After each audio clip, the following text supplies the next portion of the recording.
Bueno, vamos a hablar de un tema que está muy de moda porque hablar de las infecciones, más bien del control ambiental hospitalario, pues es un tema crítico en estos momentos en los que todavía existe una pandemia y que tenemos que aprender mucho sobre cómo lo tenemos que controlar. Entonces, este es un tema que no solo tiene que ver con los epidemiólogos, tiene que ver con la gente que hace la limpieza en los hospitales, tiene que ver con el personal de enfermería, tiene que ver con los médicos, incluso con los mismos pacientes y los familiares.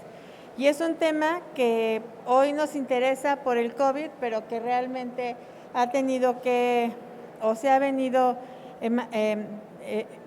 actualizando y se ha venido evidenciando hace mucho tiempo, y que si nosotros no en estos momentos no aprendemos, pues cuando venga nuevamente una ola grande de COVID o cuando venga cualquier otro microorganismo con otra pandemia, pues vamos a volver a tener problemas para poder controlar lo que tendríamos que hacer muy fácil y que lo estamos haciendo muy complicado. Simplemente hoy que ustedes vinieron aquí al recinto, ¿cuántas veces les han dado alcohol gel? O sea, es que ya es una cosa exagerada en cada momento, en cada lugar, y realmente habría que darnos cuenta si nosotros en nuestra vida cotidiana estuviéramos haciendo este tipo de procesos, pues qué sucedería y qué tanto nos costaría, no nada más en dinero, sino también en el daño al medio ambiente. Entonces, lo que nosotros tenemos que hacer es identificar cuáles son los reservorios de microorganismos, los lugares en donde los microorganismos comúnmente están, que son los elementos que tenemos que limpiar y desinfectar de una manera estandarizada, es decir, tener procesos bien definidos para saber cómo voy a evitar que dentro de una institución hospitalaria exista esa contaminación, y no solo en el hospital. Cuando el COVID inició, la gente, por el pánico que es lógico, pues empezó a lavar las monedas, ¿no? Y lavaban los billetes, y bueno, había gente que se desnudaba en la entrada de la casa para no meter nada a la casa. Y no nos damos cuenta que todos los días, en cada cosa que hacemos, es exactamente lo mismo. Estamos conviviendo con bacterias, con virus, con microorganismos. Cuando vamos al cine y atrás de nosotros hay una persona tosiendo, pues lo que nos está echando encima son los microorganismos que trae en la boca de manera natural o normal, porque la boca es una cavidad sumamente contaminada y no necesita esa persona estar enferma. Cuando vamos a un día de campo, cuando los niños están jugando en el parque, en los juegos, pues incluso si yo no me he fijado mal, incluso las mamás se bajan los niños de los juegos y van y les compran unos chicharrones y los niños se los comen con las manos sin habérselas siquiera lavado. Y eso es normal. Así hemos crecido y por eso podemos estar vivos, porque tenemos anticuerpos. Entonces, el hecho de exagerar, pues lo único que ha generado es un gran consumo de productos que no son tan necesarios, pero no nos ha ayudado a controlar absolutamente nada. Es importante también, cuando hablamos de control ambiental hospitalario, establecer el control de fuentes de contaminación a través del uso de tecnologías y agentes químicos que realmente favorezcan ese control. Porque el hecho de que yo pase por un arco donde me rocíen con quién sabe qué cosa, pues no quiere decir que yo no voy a tener COVID o que no voy a tener el riesgo de transmitirlo o de que alguien me lo transmita a mí, porque básicamente el COVID no se transmite por lo que tenemos en la ropa, y eso es lo que nosotros tenemos que aprender. Y eso sucede no nada más con el COVID, sucede con cada microorganismo con los que nosotros estamos conviviendo todos los días. Así que vamos a hablar un poco de los reservorios y las fuentes de infección, de las causas a través de las cuales se pueden generar o se pueden ver implicados estos reservorios en la generación de infecciones hospitalarias, y también a analizar los principales mecanismos de transmisión. Y esto es algo muy importante. cuando alguien nos dice que hay una pandemia o, por ejemplo, que es temporada de influenza, ¿no? Porque eso es cada año, eso no es algo que sucede eventualmente. Cuando alguien nos dice que es temporada de influenza, pues lo primero que nosotros tendríamos que hacer es entender que hay que proteger las vías respiratorias, porque todos esos virus se van a transmitir de la misma manera.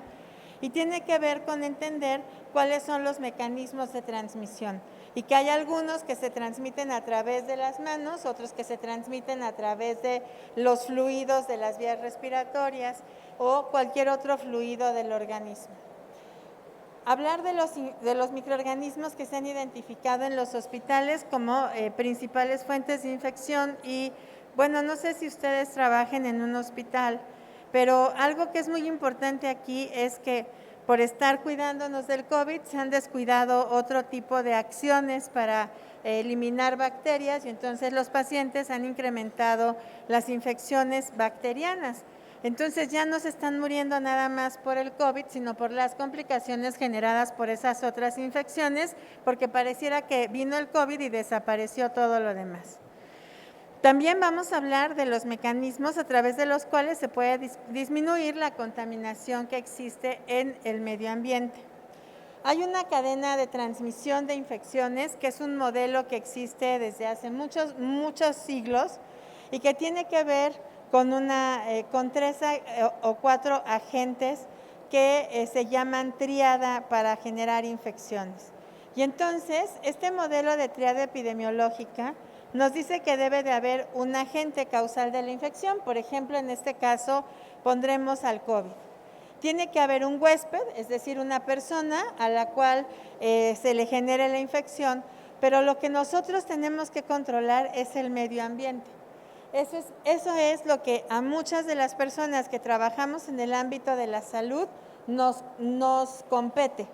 Trabajar en controlar todos los factores que hay en el medio ambiente, el aire, el agua, todas las condiciones donde pueda haber generación de polvos, por ejemplo, de talcos, de pelusas, porque cada una de esas cosas puede ser un mecanismo a través del cual un microorganismo se pueda transportar para generar una infección. Específicamente la transmisión va a ocurrir cuando hay un reservorio y entonces ese virus puede estar, por ejemplo, en el agua o puede estar como en el caso del COVID que estaba en un animal y del animal que era su reservorio pasó a una persona y debe de haber un portal de salida y entonces a través de ese portal de salida el virus se transmite o el microorganismo se transmite a un huésped y entonces ese huésped se infecta y tiene que ser obviamente pues un huésped susceptible. Entonces hemos tenido por toda la vida reservorios humanos, ¿no? ¿Qué pasa, por ejemplo, cuando en la casa una persona está enferma de gripa? Pues al rato otras 2 o 3 o toda la familia está enferma de gripa porque esa persona es un reservorio humano, ¿sí? Si en la escuela un niño tiene, no sé, varicela, pues al rato otros niños van a tener porque el virus salió de un reservorio humano. También hay la fauna nociva, las ratas, las cucarachas, todos estos animales pues son transmisores de microorganismos y, por ejemplo, no es nada más el hecho de, por ejemplo, si hablamos del dengue, pues no es que el mosquito tenga el dengue, no, el mosquito no causa el dengue, el mosquito es un reservorio donde el dengue se transmite del agua donde estaba el dengue a una persona porque el mosco va y se para en el agua. Por eso nos dicen lo que debemos de evitar es que existan esos charcos de agua donde los moscos se pueden desarrollar. Y obviamente en el medio ambiente hay muchos reservorios, muchos. El agua es uno de los principales y es uno de los que ha causado grandes pandemias, por ejemplo, de cólera. Y entonces existen modos de transmisión que puede ser por contacto directo con las personas infectadas o a través de los fluidos o a través de los vectores o a través del aire o a través de los alimentos. Y en general, cualquier cosa que nosotros toquemos, cualquier cosa que nosotros comamos, puede ser un reservorio o un medio de transmisión de una infección. Por supuesto que la comida que en esta ciudad siempre comemos en la calle, ¿no? O tenemos ese hábito, pues si la señora que preparó la comida tiene diarrea y no se lava las manos, pues esa comida me va a generar a mí una infección por lo que la señora transmitió con sus manos. Ni siquiera conviví yo directamente con esa persona y aún así, a través de los modos de transmisión, yo puedo adquirir la enfermedad. Y entonces el huésped susceptible pues tiene muchas características. Por eso es que cuando se decidió a quién se iba a vacunar, pues empezaron por los ancianos y luego empezaron por las mujeres embarazadas y luego siguieron con ciertos grupos de edad. Hoy es necesario vacunar a los adolescentes y a los niños porque la nueva variedad Delta es a los grupos que está atacando porque son los grupos susceptibles y siempre va a ser así. Si ustedes se fijan, cuando se habla de las vacunas de influenza, que es una enfermedad ya normal en México y en el mundo, pues siempre se vacuna a las personas de la tercera edad y a los niños, porque son personas susceptibles y mientras más susceptible sea el paciente o el huésped, pues más fácil va a ser que adquiera la infección. Bueno, entonces esa es la triada. Y entonces existen muchos reservorios que ya están identificados, por ejemplo, el agua, que es algo que tenemos que controlar, y algo que nosotros aprendimos durante estos casi ya 2 años de que tenemos la pandemia, es que muchas veces se ha encontrado que los desagües de los fregaderos cuando generan el flush pueden transmitir microorganismos. Igual sucede con los inodoros, por eso son elementos que tenemos que eliminar. Todo lo que tenga o controlar, todo lo que tenga humedad, por ejemplo, los floreros o las peceras que nos pueden parecer muy bonitos, pero finalmente es un medio a donde puede haber microorganismos. Cuando hay plantas de tratamiento de aguas residuales o, por ejemplo, los grandes depósitos de basura a donde los camiones van y dejan todo lo que recolectan.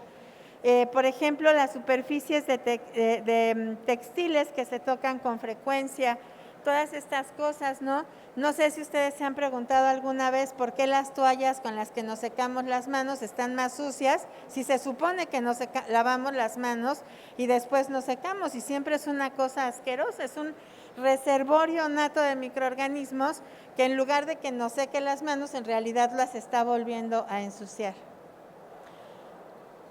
Existen también otros, muchos microorganismos menos conocidos y que además pueden ser subestimados, pero que pueden desencadenar grandes brotes de infecciones y que también tienen que ver con estas mismas situaciones que nosotros estamos tocando, pero que en los hospitales además pueden incrementarse por algunos otros elementos de trabajo que pueden ser tocados muchas veces y que pueden estar contaminados.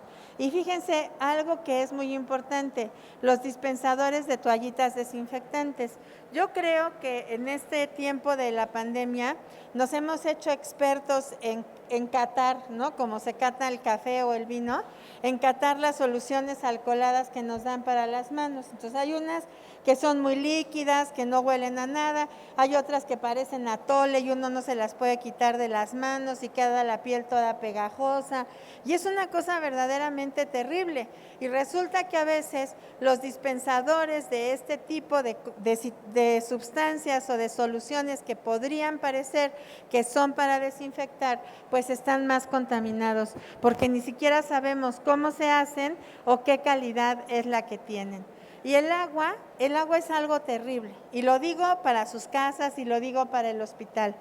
El agua de la llave debe de cumplir con ciertas normas de seguridad, pero el agua de la llave por supuesto que no es estéril, ni siquiera es un agua que se pueda consumir o beber nada más así porque yo abro la llave y me la tomo como en algunos otros países, porque la misma norma oficial para el consumo de agua humana nos permite que pueda haber en el agua ciertas bacterias y otro tipo de microorganismos, y que además a través de las fuentes de distribución puede ser que se generen todavía más. Y sucede cuando no lavamos los tinacos o no lavamos las cisternas, o piensen en casas muy antiguas o en edificios muy antiguos donde las tuberías nunca se han cambiado y realmente lo que están transportando es una gran cantidad de microorganismos hacia el uso doméstico que le estamos dando, y sucede lo mismo en los hospitales. Lavarse las manos o bañarnos o beber agua o preparar alimentos, pues van a tener, nosotros al hacer esto vamos a tener contacto con los microorganismos, aunque no van a representar un riesgo para la salud, a menos de que las personas estén enfermas. Por ejemplo, si yo tengo un enfermo de cáncer en la casa, o si tengo una persona que tiene insuficiencia renal o alguna enfermedad de ese tipo, pues entonces es cuando las personas pueden adquirir las infecciones.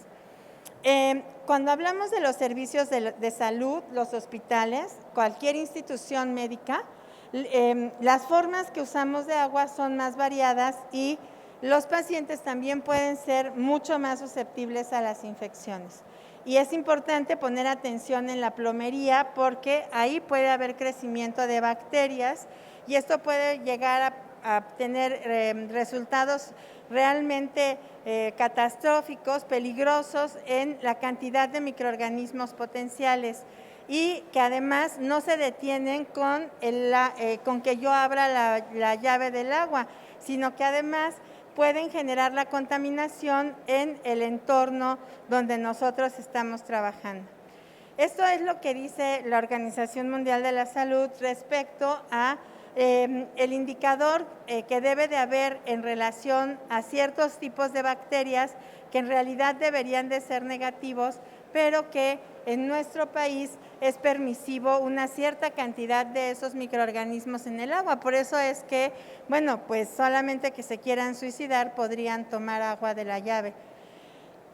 Los desagües de los lavabos y de los inodoros pueden ser un riesgo. Ahí estamos refiriéndonos al hospital porque el tema era control ambiental hospitalario, pero puede ser también en la casa y en cualquier otro lugar a donde nosotros estemos. Ahí puede haber microorganismos patógenos que sean resistentes incluso a los antibióticos conocidos y que puedan causar daño. Las instalaciones sanitarias pueden tener grandes sistemas de agua complejos que además van a promover el crecimiento de los microorganismos si no se mantienen en condiciones adecuadas, por ejemplo, con sistemas de filtración o sistemas de cloración.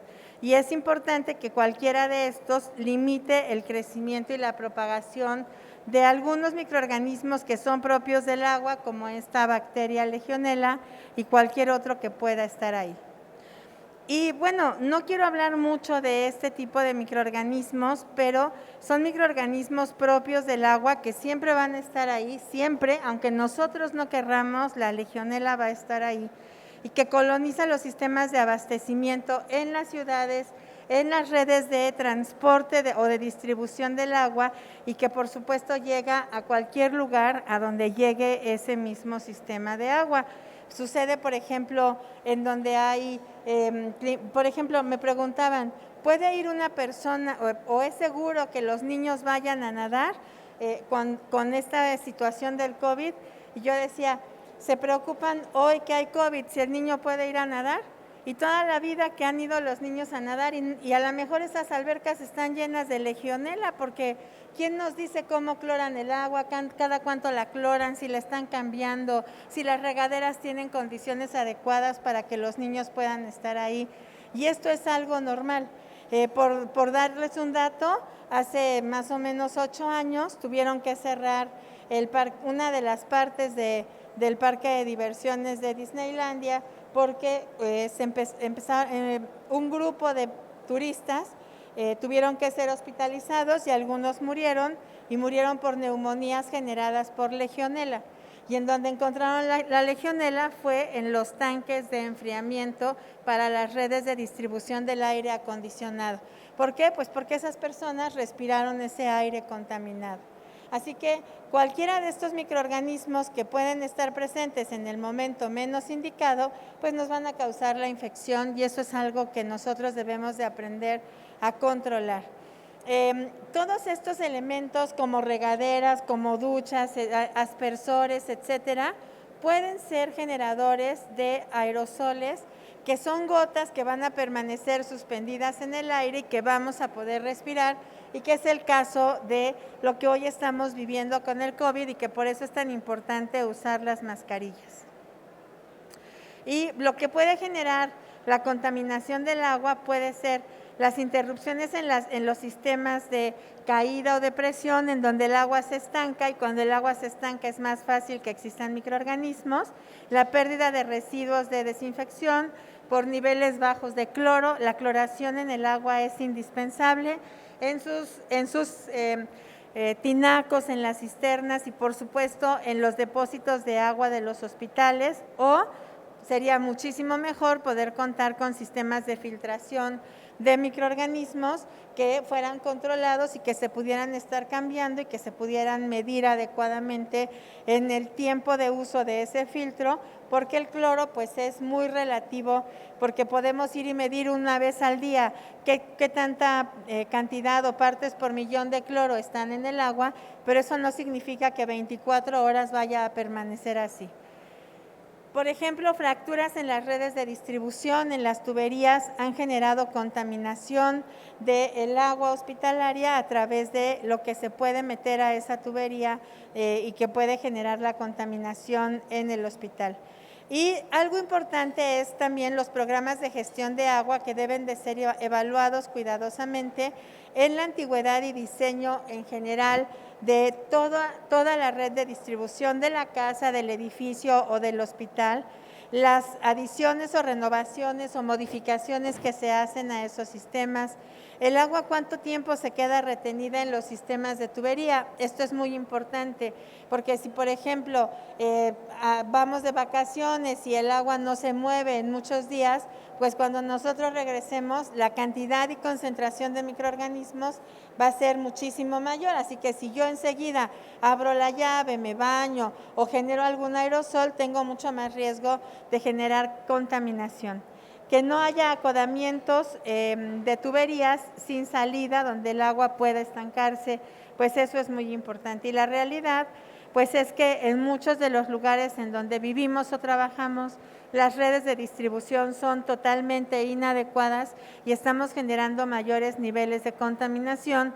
Y es importante porque si ustedes, yo no he pasado por la expo para ver qué es lo que están mostrando u ofertando los expositores, pero casi puedo asegurarles que hay muy pocos o ningunos que estén ofreciendo sistemas adecuados para poder controlar este tipo de situaciones.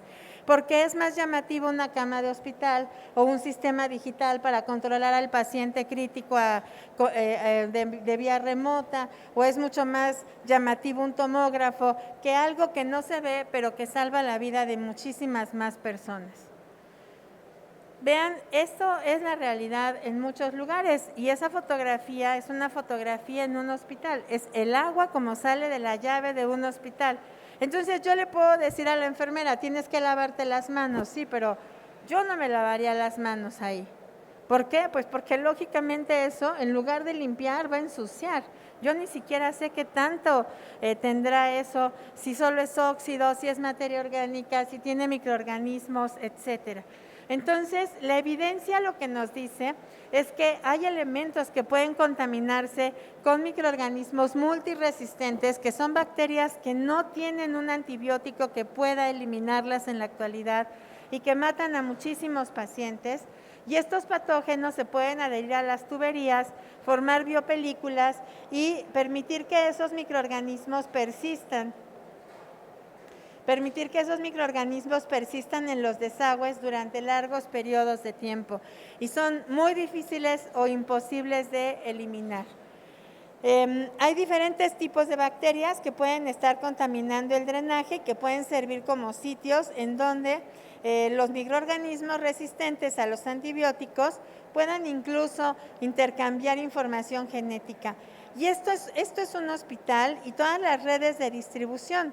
Y entonces, bueno, el agua va a llegar desde la calle, desde los sistemas de distribución, va a llegar al hospital, en el hospital tiene que ser tratada y después distribuirse a todas las áreas y finalmente tener un destino final, porque el agua que sale del hospital también debe de llevar un tratamiento adicional para evitar que el agua que viene contaminada con muchísimos patógenos de los propios pacientes y de los procesos que se hacen en el hospital, pues genere contaminación hacia la comunidad, y eso es algo sumamente importante. No hay una sola cosa que se pueda hacer en el hospital en donde no intervenga el agua. Por ejemplo, si nosotros estamos en un área de esterilización, pues el agua es indispensable para la mayoría de los procesos. Las enfermeras la utilizamos para lavarnos las manos, la gente la utiliza para los inodoros, para las tinas de hidroterapia, para rehabilitación, si se preparan algunos tipos de tratamientos para el paciente, para la desinfección del medio ambiente, para la preparación de leches, de fórmulas para los bebés. O sea, en todas partes, en todos los lados del hospital, nosotros siempre estamos utilizando el agua.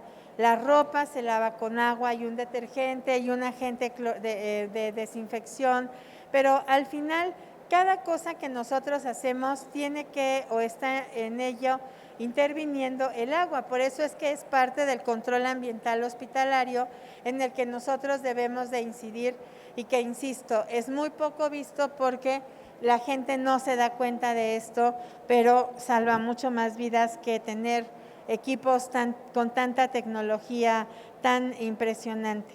Ahora, quiero que ustedes observen algo importante. Cuando nosotros generamos flush, por ejemplo, en el inodoro, cuando hacemos la descarga de la taza, pues también estamos generando aerosoles que se van a quedar suspendidos en el ambiente. Y esto es algo que genera contaminación y que puede ser incluso en nuestra propia casa. Bueno, insisto, en todas las cosas que nosotros hagamos, observen también parte de la contaminación, porque este es un área de preparación de medicamentos, pero que está junto a una llave del agua. Entonces vean cómo estos materiales de trabajo del personal médico y de enfermería están contaminados por las gotas que se están salpicando de aquí hacia acá. Y entonces estamos poniendo mucha atención en protocolos y en técnicas de cómo hacer un procedimiento, pero no estamos poniendo atención en este tipo de situaciones que pueden también generar contaminación. Bueno, hay muchísima evidencia científica y eso es lo que hace que valga la pena que ustedes escuchen una conferencia, porque cualquiera puede venir a querer venderles un producto, pero lo que buscamos siempre es que la gente entienda por qué estos aspectos son importantes de controlar. Y esa evidencia nos dice que la transmisión de estos microorganismos a través del agua puede favorecer primero el crecimiento de biopelículas desde la tubería inferior al fregadero. Es decir, las tuberías ya traen la contaminación y luego eso lo transmiten al área de lavado donde estamos trabajando. Se salpica el agua al área circundante y entonces a través de esas salpicaduras, las bacterias que ya venían en el agua, pues quedan contaminando todo el entorno. Y todo esto, bueno, son bacterias y virus que son transmitidos por el agua y que pueden generar todos estos tipos de infecciones y que pueden además acabar con la vida de las personas, y esto es algo muy conocido desde hace muchísimos años. Entonces, parte de las recomendaciones y que tienen que ver con las personas que limpian en los hospitales, con los epidemiólogos, con las personas de control de infecciones, pues nos hablan de que debemos de limpiar y desinfectar todas las superficies cercanas a los desagües, incluido el lavabo, el grifo, las manijas del grifo y cualquier otra área circundante, ¿no? Las tarjas, los muebles que estén alrededor. que hay que evitar colocar artículos para el cuidado del paciente o artículos personales junto a esos fregaderos. Hay que hacer la instalación de los lavamanos que deben de estar ubicados y accesibles al personal que tiene que preparar los medicamentos del paciente, pero no junto al área de preparación de medicamentos. Y hay que evitar ubicar los lavabos adyacentes a las áreas de preparación de estos medicamentos o de estos elementos que se van a usar con el paciente, o utilizar barreras para evitar salpicaduras en estas áreas de preparación. También dice que hay que instalar o utilizar las tapas de los inodoros y estas deben de cerrarse antes de liberar el agua para descargar la taza, para que no se generen aerosoles que nosotros estemos respirando. Y si las cubiertas no están disponibles o están prohibidas por algún tipo de situación especial, pues hay que cerrar las puertas que separan a los inodoros de las áreas de los pacientes o de las áreas a donde están las personas, para evitar cualquier tipo de contaminación ambiental que pueda resultar de esa descarga de agua. Hay estudios que demuestran el impacto que tiene examinar la dispersión, por ejemplo, de una bacteria hospitalaria muy común como la Pseudomonas aeruginosa, de las superficies de la taza del fregadero durante el uso del grifo. Se detectó que 15 centímetros después de donde sale el agua había todavía este microorganismo que estaba contaminando por el agua o a través del agua. También se detectó en el aire muestreado a 10 centímetros por arriba del desagüe del agua. Es decir, lo estamos haciendo un aerosol y lo podemos estar respirando. Se utilizaron además muestras para medir enterobacterias resistentes a carbapenémicos y se resultó con que con grifos o sin grifos, de todos modos, todas las áreas de lavado de manos podían estar contaminadas. Así que es importante tomar en cuenta todas estas situaciones, porque además, cuando se tomaron algunas situaciones para controlarlo, como por ejemplo colocar cubiertas o barreras físicas, pues se controló el problema y evitó que hubiera esa contaminación. El aire o las partículas pueden levantar hasta 30 pulgadas más allá del desagüe y estar en contacto con los materiales, con las personas, y nosotros respirarlas, y a través de eso también causar enfermedad. Y se han detectado muchas otras bacterias como la Escherichia coli, que también es multiresistente, y siempre hablando de la llave del agua. Entonces, esto es una información que es hasta cierto punto reciente y que se debe de considerar cuando hablamos de control ambiental hospitalario. También implica que haya fuerzas cortantes del agua de la llave que vayan directamente sobre el fregadero o la taza. Por ejemplo, lo que les dije de poner tapas o cubiertas, porque eso va a hacer que evitemos esos aerosoles. Bueno, esto es más o menos lo mismo. Pero además existe otro problema. Si nosotros tenemos contaminación de esas superficies y después llegamos y las tocamos, entonces la transmisión ya no se da por aerosoles, sino por contacto. Entonces, por eso es importante que cuando tenemos un servicio de limpieza del hospital, la limpieza sea muy frecuente. Nosotros no podemos dejar que nuestros hospitales los limpien una vez al turno o una vez al día, sobre todo las áreas húmedas, porque si no, todos estos microorganismos que se quedaron salpicados a través del agua, cuando los tocamos, los llevamos a otros lugares. Y lamentablemente es una práctica común y no hemos logrado en 15 o 20 años que el hábito de lavarse las manos sea realmente algo arraigado en todas las personas que trabajan o visitan un hospital. Y entonces, bueno, pues ahí tenemos una dispersión también de estos microorganismos. Todo lo que rodea a la taza, al fregadero, a cualquier zona húmeda, va a tener dispersión de gotas y incluso las manijas deberían todos de tener protectores contra las salpicaduras.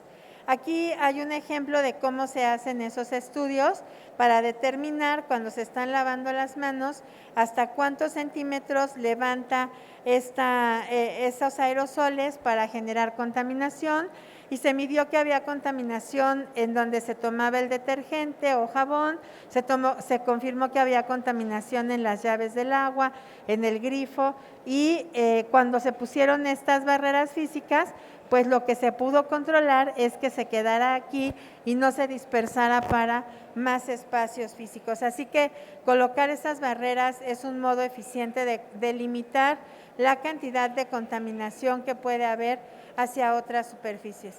Por supuesto que otro elemento importante es las tarjas profundas. Aquí seguramente van a haber mucho mobiliario y a veces no entendemos por qué una tarja es profunda, y cuando nos piden una tarja para lavado de manos, pues mandan comprar tarjas de cocina, tarjas de casa. Eso no es adecuado. La tarja, cuando hablamos en el hospital, tiene que ser una tarja profunda precisamente porque si estábamos mencionando que de aquí a acá son 30 centímetros lo que puede salpicar, pues lo profundo de esa tarja para cuando salpica debe de ser algo similar para poder controlar que no exista este tipo de contaminación. Por eso las tarjas son especiales para poder controlarlo.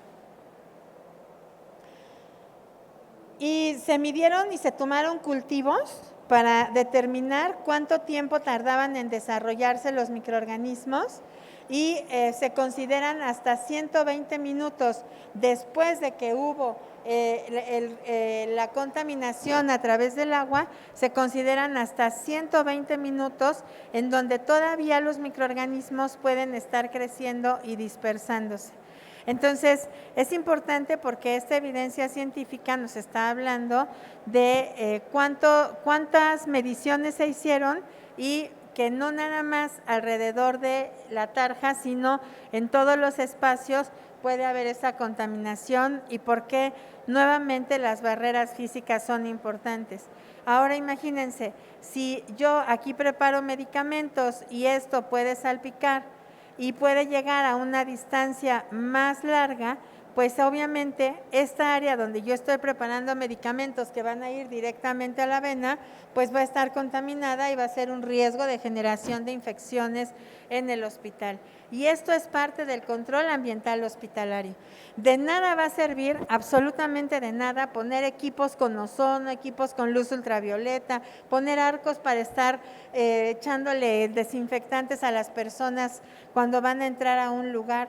De nada va a servir, porque lo que sirve es limitar las fuentes de contaminación. Por eso empezamos hablando de los reservorios, porque los reservorios son los que tienen la contaminación de los microorganismos. Si yo los limito, estoy evitando la propagación de las infecciones. Y parte de las pautas publicadas por la Organización Mundial de la Salud en el 2017 nos hablan de recomendaciones como el control de manos, el lavado de manos, que es indispensable, pero fíjense, la segunda recomendación importante es la detección oportuna de reservorios. ¿En dónde está el microorganismo que está generando la infección para todos los demás? Limitar las precauciones de contacto, por supuesto, a través de soluciones alcoholadas de acuerdo a lo que la Organización Mundial de la Salud marca, pero también a través de las barreras físicas y del lavado de manos, hacer la desinfección ambiental frecuente, y la frecuencia no va a estar determinada con un factor de tiempo específico. No existe ninguna guía en el mundo donde te digan forzosamente lo tienes que hacer cada 30 minutos o cada hora o cada 3 horas, porque eso va a depender de la actividad del área donde estamos trabajando. Pero piensen, por ejemplo, si ustedes han estado en un quirófano, cuánta gente se lava las manos en esas tarjas del quirófano, cómo salpica para todos lados, cómo queda el uniforme todo sucio, y si la calidad del agua es así, pues entonces obviamente estamos teniendo un problema. También las sesiones educativas para prevenir el mecanismo de transmisión, por supuesto. Y la otra parte importante del control ambiental hospitalario son las superficies inanimadas. Siempre si yo toco esta superficie, está contaminada, seguro tiene microorganismos. Y si yo toco esta botella con agua, y si toco el controlador, y si toco mi teléfono celular, todo va a estar contaminado con microorganismos. Es imposible que no sea así. Es absurdo, por ejemplo, que una persona tenga que viajar en el metro con otros no sé cuántos miles de personas, pero luego llegue a un lugar y lo rocíen con quién sabe qué. Si esa persona está infectada, lo rocíen con lo que lo rocíen ya está infectada, porque simplemente convivió con una horda de personas que a lo mejor unas usaron bien el cubrebocas, otras no, unas se lavaron las manos, otras no, y entonces lo que tenemos que controlar son esos factores en donde la gente llega al hospital con el uniforme ya puesto, porque ese uniforme ya vino contaminado de la calle, o donde la gente sale con el uniforme quirúrgico del hospital y se va al metro o se va al camión porque está llevando microorganismos del hospital a otro espacio a donde no corresponden. Entonces, por ejemplo, las infecciones adquiridas en las unidades de cuidados intensivos son un problema muy importante porque generalmente están dadas o generadas a través de microorganismos multiresistentes a los antibióticos. Y entonces, en esas unidades, las superficies y los equipos inanimados, los barandales de las camas de los pacientes, las mesas puente donde se ponen los alimentos, el cómodo, el urinal, el expediente y los medicamentos y todo, pues son elementos que están sumamente contaminados. También cuando hablamos de elementos que utilizamos que son rotatorios como los estetoscopios, que se usa el mismo estetoscopio con muchos pacientes y no solo con muchos pacientes de esa unidad, sino con muchos pacientes de otros hospitales, porque como es mi estetoscopio y yo lo compré y yo lo traigo en diferentes hospitales y en diferentes pacientes, lo que estoy haciendo es llevarme los microorganismos del hospital A al B,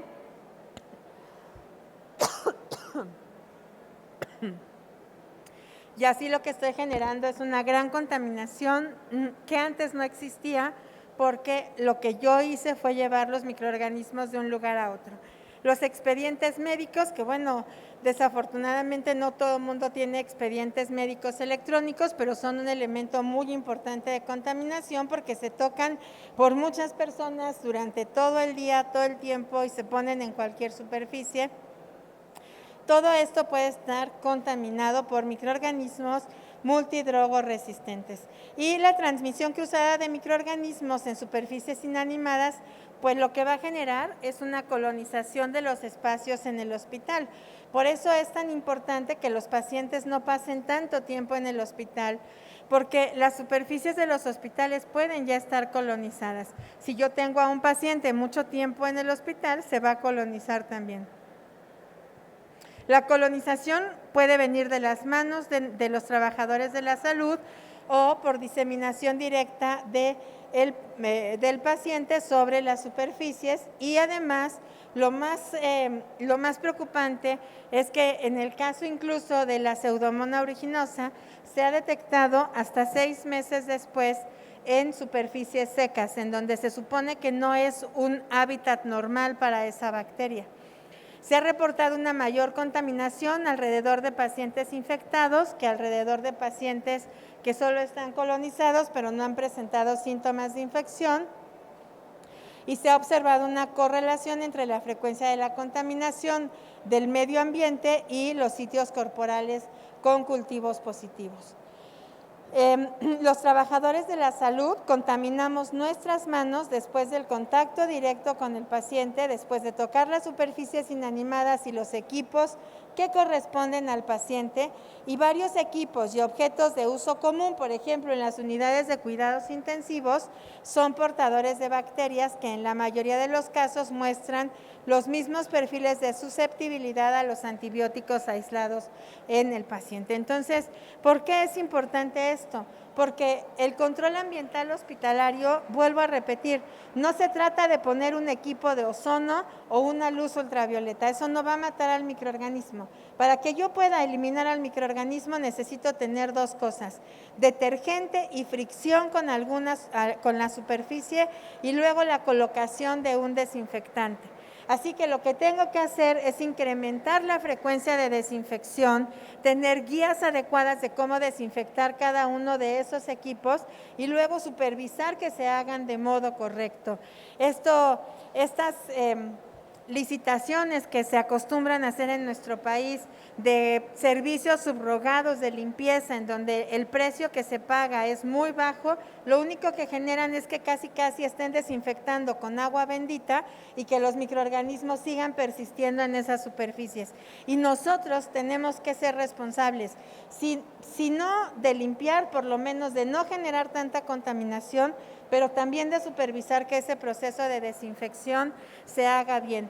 Pienso en estos médicos extraordinarios que han estudiado mucho y que se han especializado y que hacen maravillas en un quirófano o en un área de hemodinamia, pero que al final su trabajo no sirve de nada porque el paciente se murió por una infección, por algo que se pudo controlar simplemente con el uso adecuado de una solución clorada. Y esto es lo más común. Yo tengo equipos contaminados, materiales contaminados, pacientes colonizados y seguimos. Y mientras no se entienda que esto no es una cuestión de magia, sino de acción, pues entonces no vamos a cambiar, que todos estos microorganismos sigan matando pacientes y que se encuentren en estas superficies de las que les he hablado, cuando es tan simple poder lavar o limpiar con una torunda con alcohol la superficie de un estetoscopio antes y después de colocarla en un paciente. Algo importante es cómo se hace la desinfección final de una habitación que estaba ocupada por otro paciente. Los ocupantes de la habitación que están mucho tiempo ahí o poco tiempo ahí van a arrojar microorganismos al entorno. Y entonces hay hasta un 73% de posibilidades de que el próximo paciente adquiera la infección por lo que ese paciente previo dejó cuando no se limpió correctamente la habitación. Ni siquiera tuvieron un contacto, ni mínimo, pero el puro hecho de que la habitación no tenga una limpieza terminal adecuada es suficiente para que el próximo paciente tenga un 73% de posibilidades de infectarse exactamente de lo mismo. Hay reservorios inanimados y que son superficies de máximo contacto en donde siempre deberíamos de estar desinfectando con cierta frecuencia.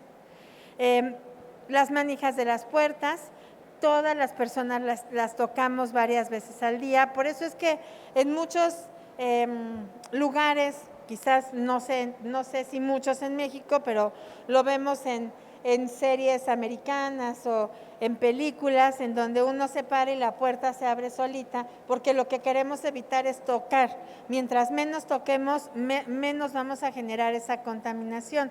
Bueno, si yo tengo una manija de ese tipo, un picaporte de ese tipo, pues lo tengo que desinfectar con cierta frecuencia.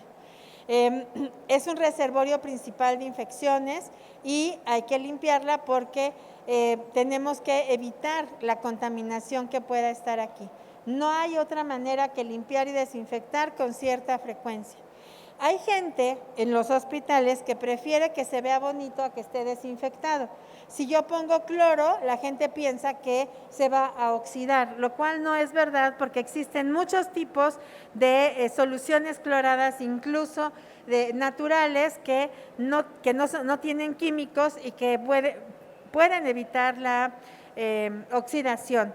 Pero necesitamos limpiar con algo. Ahora, si solamente limpiáramos con paños de microfibra y detergente, eso eliminaría el 99.9% de los microorganismos que estuvieran presentes en esta manija, aunque no utilizara una solución clorada. Entonces, lo que les quiero decir con esto es que las soluciones están determinadas. Lo que nosotros tenemos que hacer es buscar que se nos proporcionen las herramientas adecuadas para poder trabajar. En los pisos sucede lo mismo. Los zapatos, el equipo puede estar sucio y puede estar propagando microorganismos de un lugar a otro. Por eso hay que limpiar y lavar los pisos con mops que absorban el polvo y trapeadores húmedos. Y esto es algo muy importante.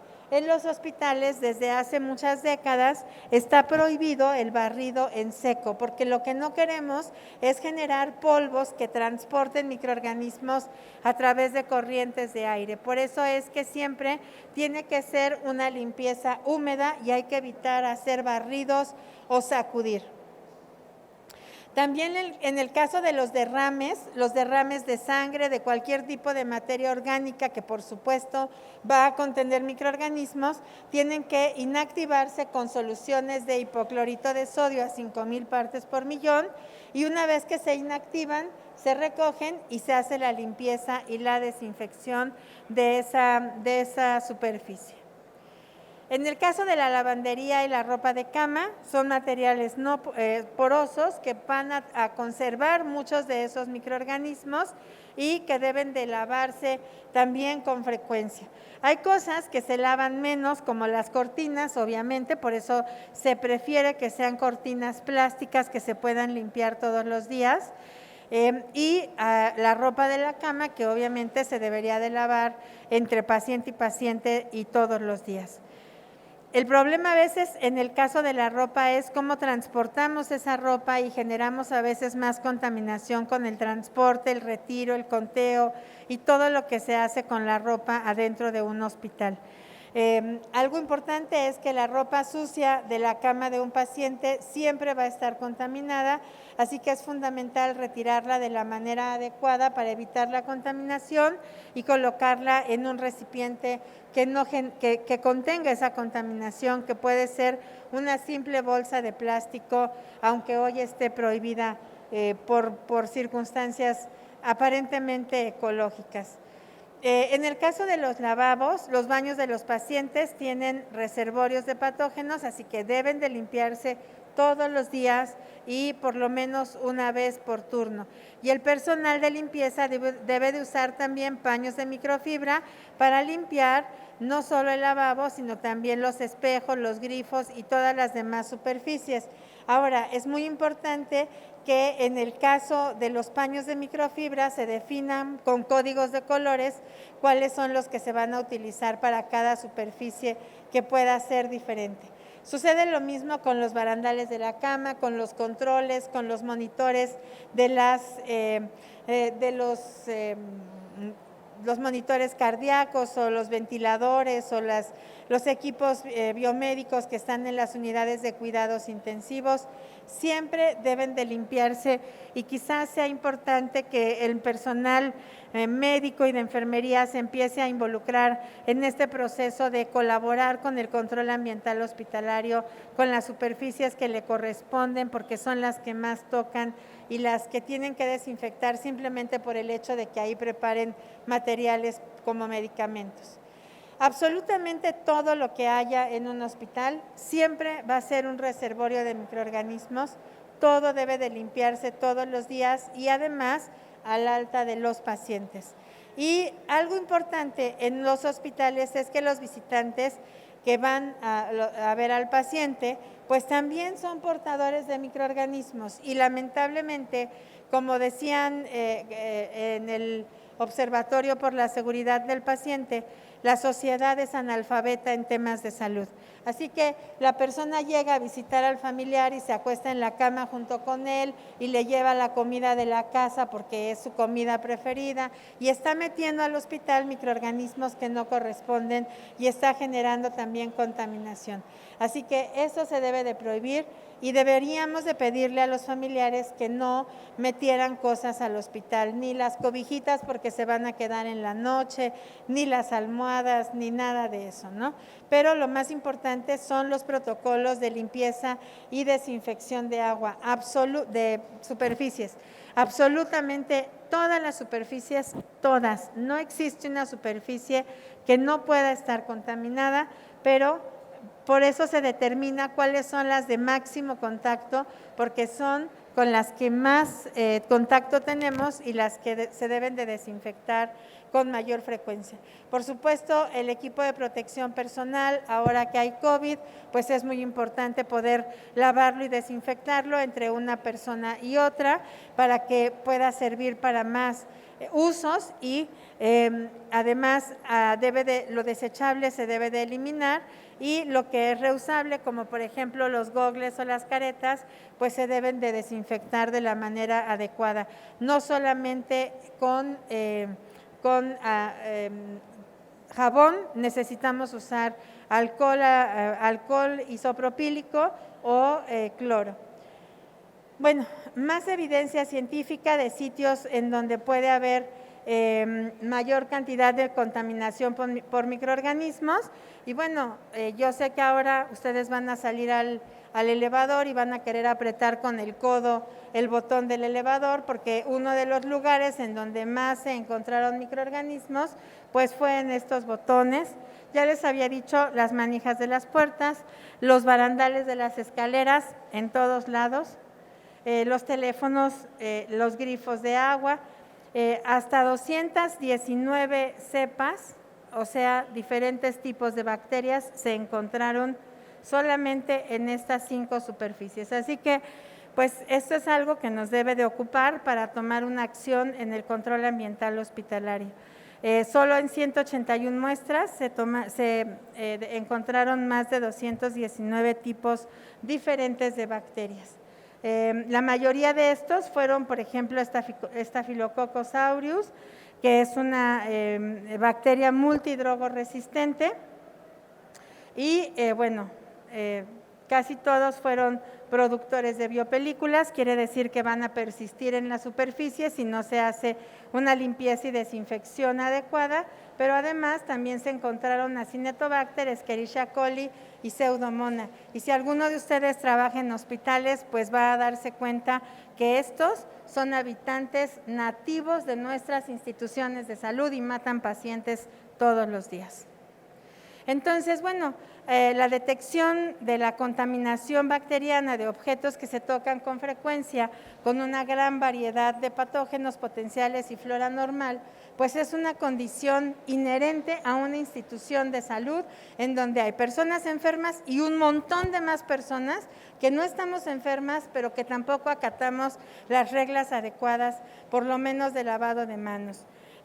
Bacterias importantes que se encontraron en toda esa evidencia científica fueron Staphylococcus aureus, como la más común, capaz de formar biopelículas y, bueno, es un organismo multiresistente, persistente en esas superficies. Se destaca la necesidad de mejorar la higiene de las manos en los trabajadores, también la limpieza y la desinfección periódica de los lugares de contacto público frecuente o de las superficies de máximo contacto. Y es importante determinar, el paciente puede estar colonizado, todo lo que use el paciente va a estar colonizado, pero si yo uso un desinfectante o me lavo las manos, rompo esa cadena de transmisión y el microorganismo no va a llegar al próximo paciente. De esto es de lo que se trata, de que a través de una solución desinfectante adecuada o a través del lavado de manos adecuado, las infecciones no lleguen al próximo paciente, porque las infecciones asociadas a los trabajadores de la salud, por supuesto que son un indicador de calidad en las instituciones. Bueno, ya ni hablar de pacientes, trabajadores, visitantes, que somos a veces los más complicados entre nosotros y con nuestros hábitos, que en la actualidad son bastante terribles, ¿no? Porque le estamos dando besos en el hocico a los perros y ni siquiera vemos qué se lamió el perro antes de que le diéramos el beso en el hocico. Y esos hábitos, precisamente esos hábitos de la comunidad asiática de comer animales raros, son los que nos tienen hoy en este problema. Entonces pensemos, ahora que tenemos puerquitos en la casa, cuando eso es un animal de granja con el que no estábamos acostumbrados, y cabras, y bueno, pues lo único que falta es que hagan un mini elefante para también tenerlo en casa, porque tenemos que ser inclusivos, ¿no? Esos animales tienen otros hábitos, otros microorganismos a los que nosotros no estamos acostumbrados, y si no cambiamos esos hábitos hoy, pues las pandemias van a seguir y a seguir y a seguir. y ya lo habían determinado hace muchos años, hace muchas décadas. Lo que va a acabar con la humanidad no va a ser ni siquiera una bomba atómica, van a ser los microorganismos que van a persistir en este planeta cuando nosotros ya no estemos aquí. Muchas gracias por su atención.